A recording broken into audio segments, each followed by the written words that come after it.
Hello students, welcome back. BSc first year physics third के अंदर अपन second unit पढ़ रहे थे इंटरफेरेंस, और उसमें अपना टॉपिक था बच्चों पतली फिल्मों में व्यतिकरण।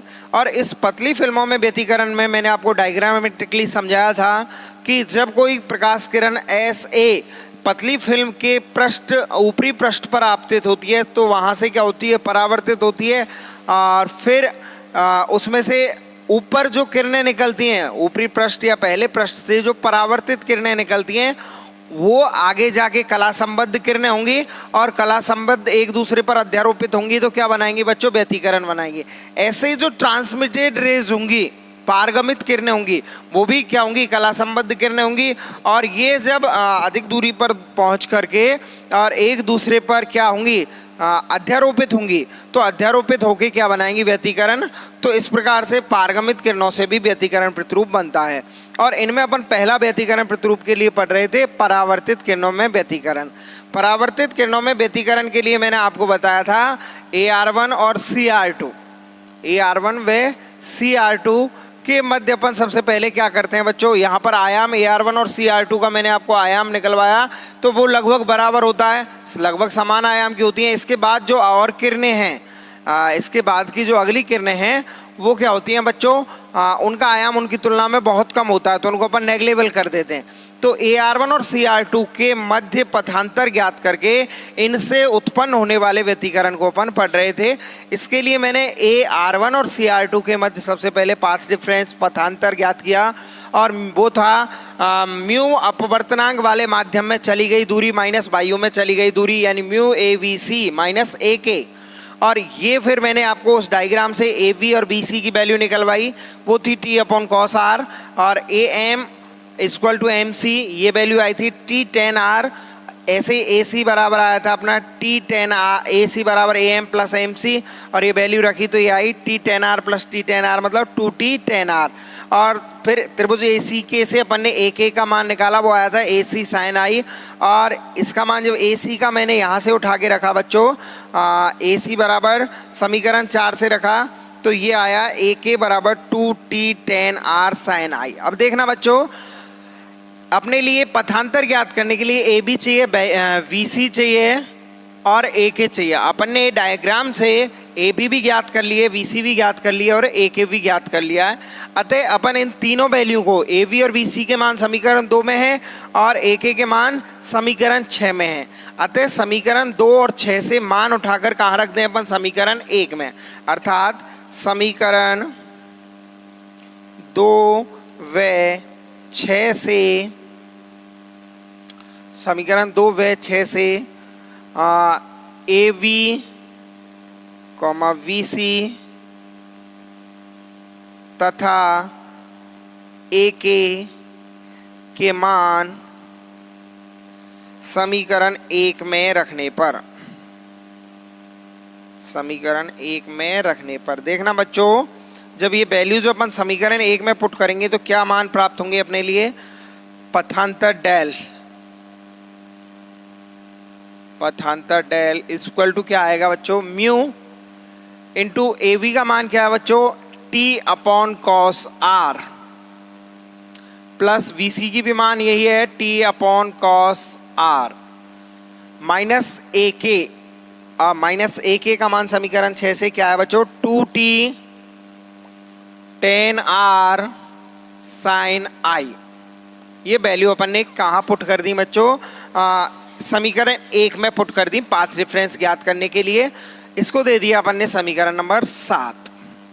अब इसको अपन सॉल्व कर लें, थोड़ा इजी बना लें, सुंदर बना लें। इसके लिए देखना T/cos R plus T/cos R कितना हुआ बच्चों, 2T/cos R, ये हुआ अपना 2 mu into 2T/cos R minus 2T/tan R sin I। परंतु ये अपना पथांतर डेल हो गया, परंतु हम जानते हैं, क्या जानते हो आप, हम जानते हैं स्नेल के नियम से क्या होता है, म्यू बराबर sine I upon sine R. So इससे मैं क्या लिख सकता हूं बच्चों, sine I is equal to क्या लिख सकता हूं, sine I is equal to mu sine R. ऐसा क्यों किया सर, क्या जरूरत पड़ी अपन को ये स्नेल का नियम यहाँ लगाने के लिए। मैं इसका पथांतर तो अपना ये आ गया, लेकिन इसका अपन क्या ज्ञात कर रहे हैं बच्चों, इसका अपन सुंदरतम रूप ज्ञात कर रहे हैं। अच्छा देखे, पाथ डिफरेंस यही है, इसको सॉल्व करना आगे। तो इसे सॉल्व करने के लिए मैंने देखो यहाँ पर म्यू की टर्म में, म्यू की फॉर्म में आ रहा है ये पहला वाला जो टर्म है, और दूसरी टर्म को भी मैं म्यू के रूप में लाने के लिए मैं क्या कर रहा हूँ बच्चों, स्नेल का नियम लगा रहा हूँ। इससे sine I is equal to क्या आ गया, म्यू साइन आर। और इसका मान अपन रखेंगे किसमें, ये समीकरण 8 में। तो इससे इसको 7 में रख लो या 8 में रख लो, ये मान अपन समीकरण 7 में रखेंगे तो क्या आएगा देख लो, del is equal to mu into 2t upon cos R. इसको मैं डायरेक्ट गुना करके लिख दूं 2 mu T upon cos are minus 2t tan R. और बच्चों साइन आई की जगह क्या लिख रहा हूं मैं यहाँ पर, म्यू साइन,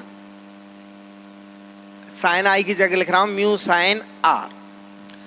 ठीक है, इसको आगे और सॉल्व करें बच्चों तो पथांतर डेल बराबर देखना 2 mu T upon cos are minus 2t tan are को अपन क्या लिखते हैं बच्चों, tan आर को लिखते हैं sine R upon cos R. tan are को क्या लिखते हैं, sine R upon cos R into mu sine R. अब देखना बच्चों, इसको मैं लिखूं पथांतर del is equal to 2 mu T upon cos R. Mu को इधर गुना किया मैंने तो ये 2 mu T sine are into sine are, sine square are upon cos R. किसी को प्रॉब्लम नहीं होनी चाहिए मेरे हिसाब से। इसको सॉल्व कर रहे हैं अपन तो 2 mu T upon cos r, 2t into mu, 2 mu t लिख दिया, और sine are into sine are, sine square are upon cos r, cos r. ठीक है, अब मैं क्या करूं, इसमें से देख रहे हो आप बच्चों 2 mu T upon cos r क्या आ जाएगा, कॉमन। तो पथांतर डेल बराबर क्या होगा बच्चों, पथांतर डेल इज इक्वल टू क्या होगा, पथांतर डेल इज इक्वल टू होगा 2 mu T upon cos r, मैंने कॉमन ले दिया तो क्या बचा, यहां बचा बच्चों 1 माइनस यहां बचा साइन स्क्वायर आर। अब आप जानते हो सर्वसमिका होती है sine square theta plus cos square theta equal to 1। तो इस स्थिति में 1 माइनस साइन स्क्वायर थीटा बराबर कॉस स्क्वायर थीटा बचेगा, यानी 1 माइनस साइन स्क्वायर आर की जगह मैं कॉस स्क्वायर आर लिख सकता हूं। अतः पथांतर del equal to 2 mu T upon cos R into cos square R. बच्चों ये इससे क्रॉस आउट हो गया और क्या बचा, पथांतर डेल इक्वल टू, पथांतर डेल इज इक्वल टू बचा बच्चों 2 म्यू टी कॉस आर।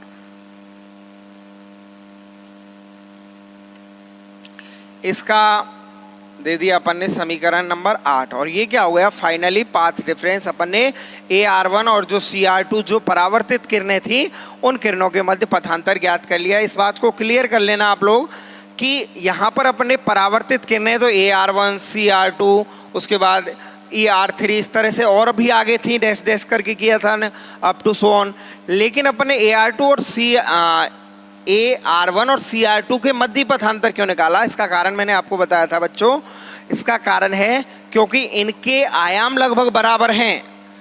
इनके आयाम कैसे निकाले, मैंने आपको आयाम के लिए परावर्तित भाग निकालना बता ही दिया था, r square plus t square equal to 1। ठीक है, और आयाम लगभग बराबर हैं तो उस स्थिति में इन और जो अदर किरणें हैं उनके आयाम इनकी तुलना में नगण्य हैं। अतः उनके कारण जो व्यतिकरण प्रतिरूप है उसमें क्रियाशीलता नेग्लेबल होगी, नगण्य होगी, इसलिए मैंने उनको क्या कर दिया, इग्नोर।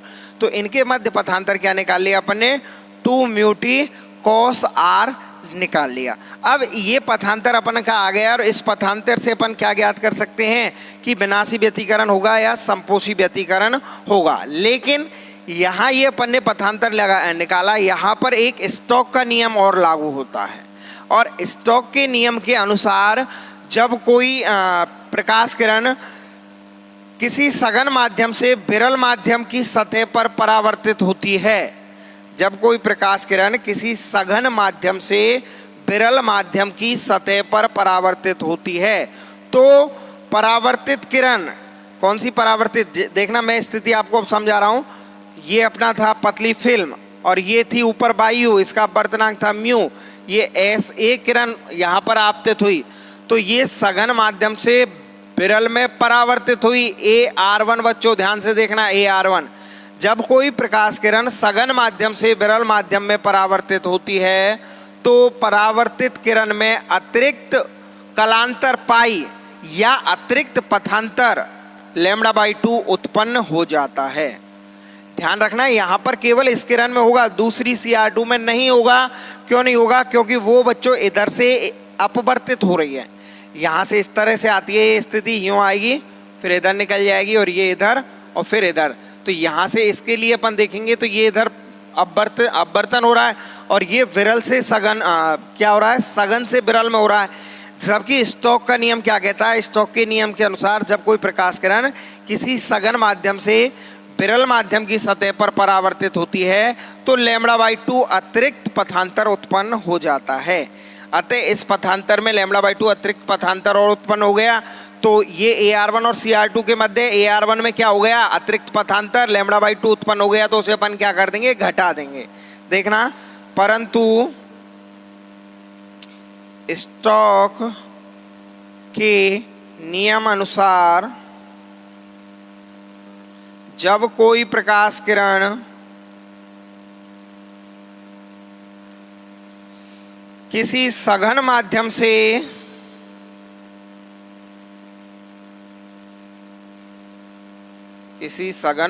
से विरल माध्यम की सतह पर परावर्तित होती है तो परावर्तित किरण में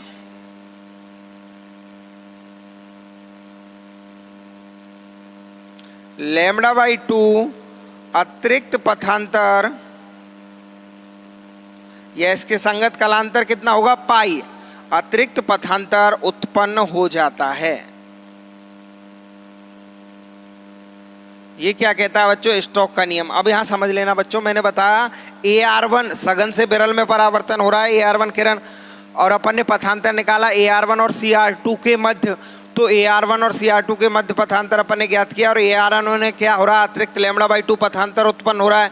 तो प्रभावी पथांतर ज्ञात करने के लिए इफेक्टिव पाथ डिफरेंस क्या होगा? इस λ/2 जो अतिरिक्त हुआ है उत्पन्न, उसको घटा देंगे। आप कहोगे सर अतिरिक्त उत्पन्न हुआ है तो उसे जोड़ेंगे। देखो, पहली बात लॉजिकली तो उसे घटाएंगे क्योंकि ये CR2 में नहीं हुआ है। AR1 और CR2 के मध्य अपन पथांतर ज्ञात कर रहे हैं, तो AR1 के पाथ में से CR2 का घटा रहा हूं मैं। तो ये CR2 में होता तो उस स्थिति में तो जुड़ता, ये हुआ AR1 में तो ये घटेगा, लॉजिकली घटेगा।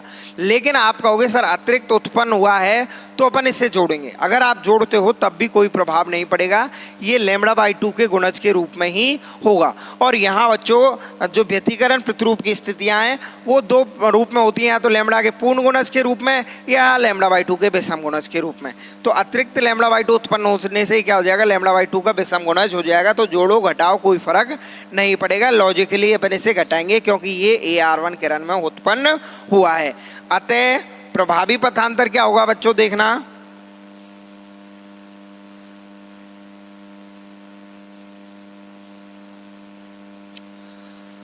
अतः किरण AR1 व CR2 के मध्य प्रभावी पथांतर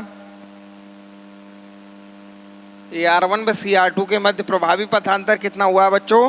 प्रभावी पथांतर के लिए अपन λ/2 को घटा देंगे, अतः इसको नया पथांतर दे दें। प्रभावी पथांतर del equal to 2 μt cos r minus λ/2। ये अपना AR1 और CR2 के मध्य क्या आ गया? प्रभावी पथांतर। इसको दे दिया अपन ने समीकरण नंबर 9। अब ये अपन ने पाथ डिफरेंस ज्ञात कर लिया, स्नेल का नियम लागू हो गया, स्टोक का नियम लागू हो गया। इसके बाद जो फाइनली पाथ डिफरेंस आया वो कितना आया बच्चों, वो आया 2 mu T cos are minus lambda by 2। अब क्या करते हैं बच्चों, अब AR1 और CR2 के मध्य पाथ डिफरेंस अपन ने ज्ञात कर लिया, और ये AR1 और CR2 आयाम के विभाजन से उत्पन्न हो रही हैं, अतः ये किरणें कैसी होंगी, कला संबद्ध किरणें होंगी। अतः ये कला संबद्ध किरणें अध्यारोपित होकर क्या बनाएंगी, व्यतिकरण प्रतिरूप बनाएंगी। तो व्यतिकरण प्रतिरूप कैसा होगा, या तो दीप्त फ्रिंज बनेगी या अदीप्त, और दीप्त बनेगी उसे क्या कहते हैं अपन, उसको कहते हैं संपोषी व्यतिकरण, और अदीप्त बनेगी उसको क्या कहते हैं अपन, उसको कहते हैं विनाशी व्यतिकरण। तो अब पढ़ेंगे अपन व्यतिकरण की अवस्थाएं। अब अपन इसमें पढ़ेंगे कि कब दीप्त बनेगी और कब अदीप्त बनेगी। तो अब इसमें टॉपिक डालें अपन व्यतिकरण की अवस्थाएं।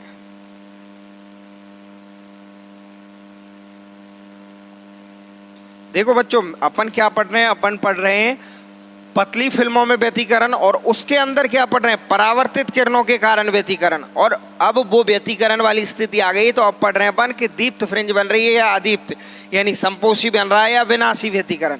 तो व्यतिकरण की अवस्थाएं दो होती हैं, अपन जानते हैं। पहली है संपोषी व्यतिकरण,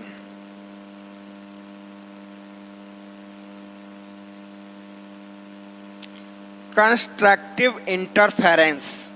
संपोषी व्यतिकरण, या इंग्लिश में क्या बोलते हैं बच्चों, कंस्ट्रक्टिव इंटरफेरेंस।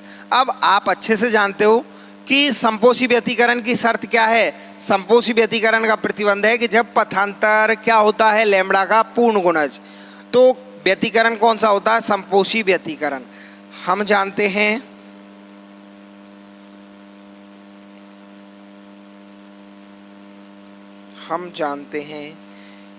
कि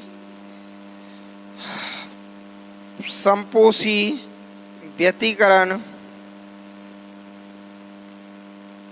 का प्रतिबंध या शर्त क्या होती है बच्चों, पथांतर इक्वल टू क्या होना चाहिए, एन लैम्बडा, यानी लैम्बडा का पूर्ण गुणज, जहां एन बराबर 0 1 2 3 4 डैश डैश डैश।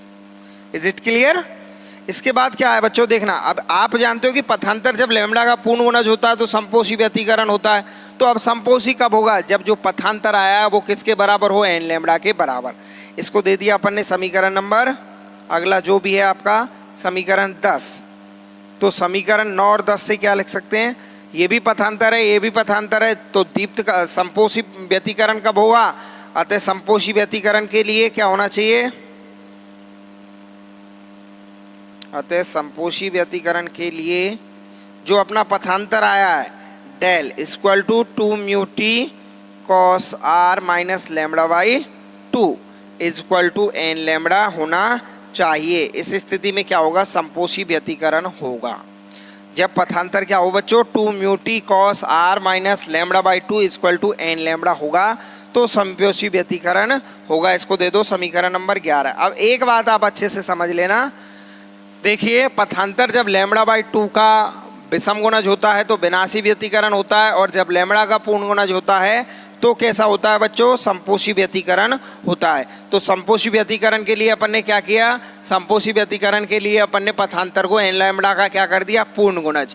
तो एन लैम्बडा का जब अपन ने पूर्ण गुणज किया तो इस स्थिति में 2 mu T cos are minus lambda by 2 equal to N lambda है। ध्यान रखना यहाँ 2 mu T cos are equal to नहीं है, क्योंकि अपना जो इफेक्टिव पाथ डिफरेंस था, प्रभावी पथांतर, वो कितना था, 2 mu T cos are minus lambda by 2। इसको जब एन लैम्बडा के इक्वल टू करेंगे तो क्या होगा, संपोषी व्यतिकरण होगा। तो शर्त ये है, ये गलती मत करना, 2 म्यू टी कॉस आर बराबर एन लैम्बडा, गलत हो जाएगा। 2 mu T cos are minus lambda by 2 equal to N lambda होगा, तो संपोषी व्यतिकरण होगा। ये यहाँ पर पाथ डिफरेंस है बच्चों, 2 mu T cos are minus lambda by 2। अब इसको और सुंदर आप आगे सॉल्व करना चाहो तो इसे क्या लिख सकते हो, इस लैम्बडा बाई 2 को इधर ले जाओगे, लैम्बडा वाली टर्म से एक तरफ कर दें, तो पथांतर del equal to 2 mu T cos are equal to N lambda minus lambda by 2। इसको और सॉल्व करूं तो 2 mu T cos are equal to, बच्चों इसको मैंने क्या किया, इसमें से लेमड़ा बाई टू अपन ने कॉमन ले दिया, तो उस स्थिति में ये इसको क्या लिख सकते हैं, 2n minus 1 into lambda by to, 2n minus 1 into lambda by to. अब n बराबर यहाँ पर क्या चल रहा है, शुरू से n बराबर चल रहा है 0 1 2 3, n जहाँ n बराबर 0 1 2 3 है तो यहाँ भी n बराबर क्या होगा 0 1 2 3 डैश डैश डैश। अब आप देखोगे बच्चों 0 रखोगे तो ये माइनस लेमड़ा बाई टू हो गया, ये टर्म 0 बन गई। 1 रखोगे बच्चों तो ये लेमड़ा बाई टू हो गया, 2 रखोगे तो ये 3 लेमड़ा बाई टू हो गया, 3 रखोगे तो 5 लेमड़ा बाई टू हो गया, यानी लेमड़ा बाई टू का ही क्या आ रहा है, विषम गुणज आ रहा है। तो आप इस बात में कतई कंफ्यूज मत होना कि 2 म्यू टू कॉस आर बराबर लेमड़ा बाई टू का विषम गुणज आ रहा है तो ये अदीप्त फ्रिंज बनेगी, नहीं बच्चों, यहाँ 2 म्यू टी कॉस आर पथांतर नहीं है, पथांतर है 2 mu T cos are minus lambda by two.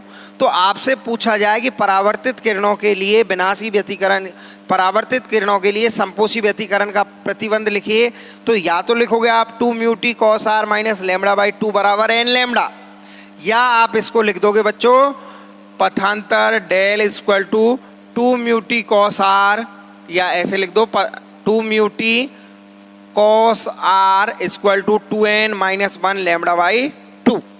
समझ रहे हो ना। तो ये किसका हो गया, इसको दे दो आप समीकरण नंबर 12। ये क्या हो गया बच्चों, ये हो गया संपोषी व्यतिकरण का प्रतिबंध परावर्तित किरणों के लिए, किसमें, पतली फिल्म में, संपोषी व्यतिकरण का प्रतिबंध। अब आप यदि इसको माइनस लेमड़ा बाई टू की जो अतिरिक्त पथांतर हुआ ऐसे प्लस लेमड़ा बाई टू करते यहाँ पर, तो ये प्लस आ जाता है, यहाँ पर इतना ही फर्क पड़ता, तो उस स्थिति में भी विषम गुणज प्राप्त होता, तो तब भी वही सेम स्थिति रहती, यानी ये संपोषी व्यतिकरण का प्रतिबंध आ गया। या इसे भी लिख सकते हो, दोनों संपोषी व्यतिकरण के प्रतिबंध हैं। अगर आप हमेशा एक ही बात चलेगी, पथांतर लेमड़ा का पूर्ण गुणज होगा तो संपोषी व्यतिकरण होगा, तो यहाँ पथांतर ये है और ये लेमड़ा का पूर्ण गुणज है, संपोषी होगा। इसको सॉल्व करके लिखा है मैंने, समझ गए। इसके बाद दूसरी अवस्था है बच्चों विनाशी व्यतिकरण। विनाशी व्यतिकरण, अब हम जानते हैं विनाशी व्यतिकरण के लिए पथांतर बराबर क्या होना चाहिए, पथांतर क्या होना चाहिए, लेमड़ा बाई टू का विषम गुणज होना चाहिए, यानी 2n plus minus 1 lambda by to होना चाहिए, ये होना चाहिए। तब क्या होगा विनाशी व्यतिकरण, और अपना पथांतर क्या है बच्चों 2 mu T cos are minus lambda by two. इसको दे लो आप समीकरण नंबर 13 और ये समीकरण 9। अतः समीकरण 9 व 13 से विनाशी व्यतिकरण कब आएगा, विनाशी व्यतिकरण के लिए क्या लिख सकते हो आप, विनाशी व्यतिकरण के लिए देखिए आप इसे लिख सकते हो 2 mu T cos are minus lambda by two बराबर 2n plus minus 1 lambda by two.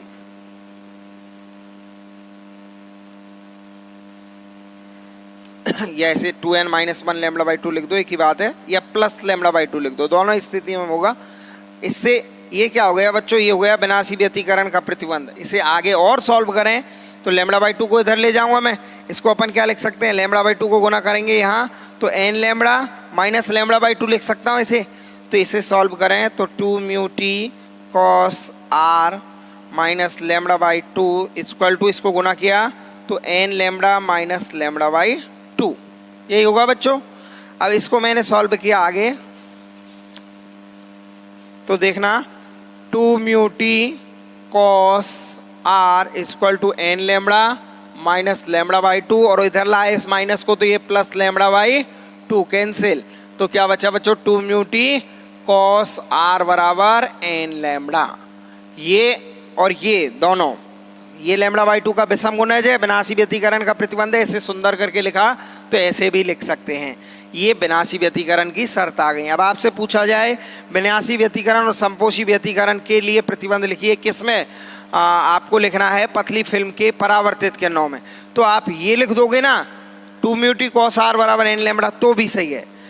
और आप लिख दोगे ये 2 mu T cos are minus lambda by two बराबर 2n minus 1 lambda by two, तो भी सही है। लेकिन अपन को ज़्यादा सही ये है क्योंकि हमेशा कंफ्यूज नहीं होगे, ये तो अपन ने सॉल्व करके लिखा है आगे। हमेशा समपोसी के लिए पथांतर क्या होना चाहिए, समपोसी के लिए जो पथांतर है उसे n लैम्बडा के बराबर करना है और विनाशी के लिए उसे 2n + -1 लैम्बडा बाई 2 के बराबर करना है। तो इस प्रकार से अपन ने परावर्तित किरणों का व्यतिकरण प्रतिरूप देखा और उसमें देखा कि समपोषी व्यतिकरण की शर्त क्या है और विनाशी व्यतिकरण की शर्त क्या है। आज की क्लास के लिए अपन बच्चों इतना ही पढ़ेंगे। इसके बाद जो दूसरी है कौन सी, पारगमित किरणों, तो पारगमित किरणों में व्यतिकरण अपन नेक्स्ट क्लास में पढ़ेंगे। धन्यवाद।